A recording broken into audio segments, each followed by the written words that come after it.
সেগুলো সংরক্ষণের আনুষ্ঠানিক ঘোষণা, সেখানে আপনাদের সবাইকে স্বাগত জানাচ্ছি। আয়োজনের শুরুতেই বলার জন্য অনুরোধ করছি ঢাকা বিশ্ববিদ্যালয়ের শিক্ষার্থী এবং ছাত্র আন্দোলন সংগঠক রিয়াদুল ইসলাম কুবা, যিনি এই গণরুম গেস্টিংয়ের প্রত্যক্ষ সাক্ষী। তুমি যাচ্ছ পালকিতে মাচড়ে, আমি যাচ্ছি গণরুমে লাশ। আপনারা এই লেখাটি দেখছেন কি ঢাকা বিশ্ববিদ্যালয়ের দেয়ালে সন্তোষী হলের পেছনে লিখেছে। তো এই কথাটা হচ্ছে একেবারে বাস্তব সত্য।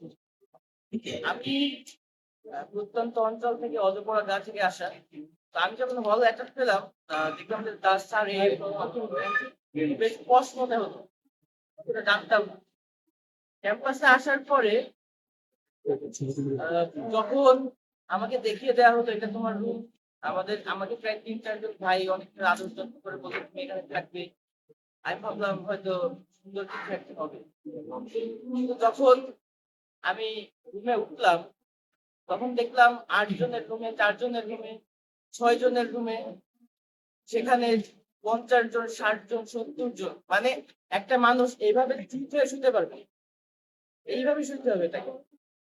তারপরে দুই পাশে যখন শুয়ে মানে সবাই শুবে 30-60 জন, আরো যারা থাকবে তারা দুজনের পায়ের মাঝখানে শুয়ে হবে। এই ধরনের ভয়াবহ একটা পরিস্থিতি গণরুমে। এই যে একটা মানে শুধু এই পরিস্থিতি গাদাগাদি করে থাকতে বিষয়টা এরকম। এরপরে হচ্ছে ছাত্রলীগের পরে হচ্ছে ছাত্র ওই যে তার প্রকার উৎপাদ, এরপরে হচ্ছে যে অস্বাস্থ্যকর পরিবেশ, প্রতিনিয়ত শিক্ষার্থীরা অসুস্থ হতো। আপনারা জানেন যে ওই যে ঢাকা বিশ্ববিদ্যালয়ের জ্বর, তারপরে সর্দি মানে ঠান্ডা কাশি, এই ধরনের অসুস্থতা, এই ধরনের মাথা ব্যথা, বিভিন্ন সবকিছু লেগে যায়, শারীরিক অসুস্থতা। এরপর মানসিক প্রেশার তো আছে। একটা ছাত্র কি পরিমাণ স্বপ্ন নিয়ে ক্যাম্পাসে আসে, কি পরিমাণ আশা নিয়ে তারা ক্যাম্পাসে আসে, এখানে এসে গণরুম দেখার পরে সাথে সাথে তার স্বপ্নটা আসলে মরে যায়।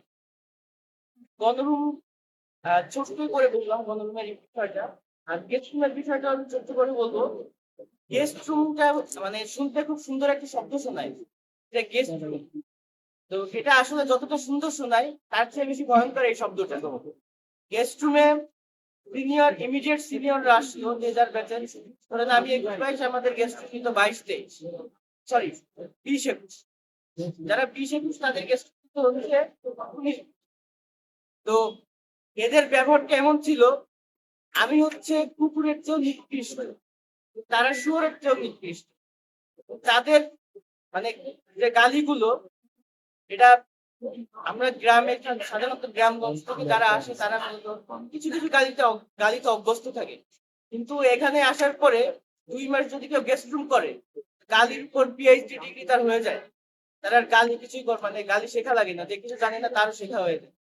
যে জীবনে মনে করেন যে ঢাকা বিশ্ববিদ্যালয়ে আসছে উনি 20 বছর 21 বছর বয়সে, তার এখানে জীবনে কখনো গালি দেয়নি, কিন্তু এখানে এসে 1 মাস এসে গালি শিখে ফেলে। এরকম একটা ভয়াবহ পরিস্থিতি, শারীরিক মানসিক টর্চার তো থাকেই। আমার এক ফ্রেন্ড ছিল, নাম বলবো না, ওকে 2 বার রাতে আমাদের চোখের সামনে মেরে হল থেকে বের করে দেওয়া হয়েছে। এটা বিষয় এরকম না যে ছাত্র দল করতো, শিবির করতো এজন্য মারা হতো।